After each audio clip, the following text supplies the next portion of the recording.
Trust and சரண்டருங்கிறது ஸ்பிரிச்சுவாலிட்டியில் ஒரு lesson மாதிரி. இது வந்து நம்ம கான்ஷியஸாக ப்ராக்டிஸ் பண்ணலாம். நான் எப்படின்னு சொல்லித்தரேன்.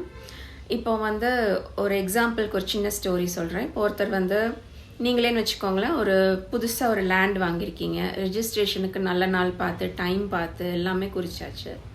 ஸோ நீங்கள் வந்து அந்த ரெஜிஸ்ட்ரேஷனுக்கு சைன் பண்ணுறதுக்கு போகிறதுக்கு முன்னாடி கோயிலுக்கு போகிறீங்க. கோயிலில் போய் சாமி கும்பிட்டுட்டு இன்றைக்கி எல்லாமே நல்லபடியாக இருக்கணும், ரெஜிஸ்ட்ரேஷன் எல்லாம் நல்லபடியாக நடக்கணும். இது வந்து உங்களுக்கு ஒரு பெரிய ஒரு ஆஸ்பிஷியஸான டே, ஒரு பெரிய ஸ்டெப் எடுத்து வைக்கிறீங்க, ரொம்ப ஹாப்பியாக இருக்கிறீங்க. ஸோ நீங்கள் இந்த பக்கம் கும்பிடும் போது கடவுள் என்ன நினைப்பாங்கன்னு நினைக்கிறீங்க? கடவுள் என்ன தெரியுமா நினைப்பாரு?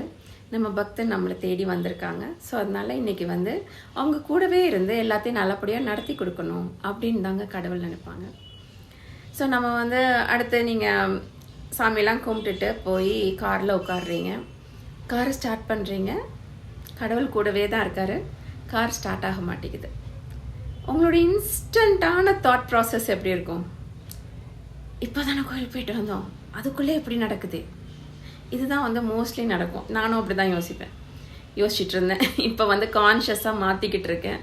அதை தான் இந்த வீடியோவில் சொல்லித்தரேன். நம்ம வந்து அந்த நேரத்தில் நமக்கு ஒரு பிரச்சனைன்னு வந்துச்சுன்னா நம்ம ட்ரஸ்ட் அண்ட் சரண்டர் வந்து அப்படியே மேலே போயிடும். ஆனால் கடவுள் கூட தான் இருப்பார். ஸோ அந்த இடத்துல வந்து நமக்கு சில லெசன்ஸ் இருக்கும். மேபி நம்ம பேஷன்ஸை வந்து படிக்கிறதா இருக்கும். இல்லை அப்படின்னா அந்த நேரத்தில் நம்ம கிளம்புனா ஏதாவது ஒரு தடங்கள், ஏதாவது ஒரு இஷ்யூ இருந்திருக்கலாம், ஒரு சேலஞ்ச் இருக்கலாம். அதனால் வந்து கடவுள் நம்மளை பாதுகாக்கிறதுக்கு, ப்ரொடெக்ட் பண்ணுறதுக்காக அடுத்த நாள் வந்து நம்மளை அதை போஸ்ட்போன் பண்ணுறதுக்கு ஏதாவது பண்ணியிருக்கலாம்.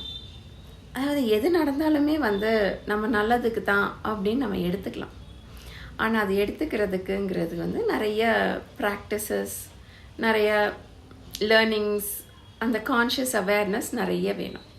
ஸோ நெக்ஸ்ட் டைம் உங்கள் வாழ்க்கையில் ஏதாவது தடங்கள் வந்துச்சு அப்படின்னா அந்த இடத்துல நான் என்ன கற்றுக்கிறேன், அடுத்த ஸ்டெப் நான் எப்படி எடுத்து வைக்கிறேன், அந்த ப்ராசஸை ட்ரஸ்ட் பண்ணுறேன்னா, ட்ரஸ்ட் அண்ட் சரண்டர் பண்ணுறேன்னா, கடவுள் என் கூட எப்போவுமே இருக்காருன்னு நான் நினைக்கிறேன்னா, இதெல்லாம் நீங்கள் வந்து இன்ட்ரோஸ்பெக்ட் பண்ணலாம்.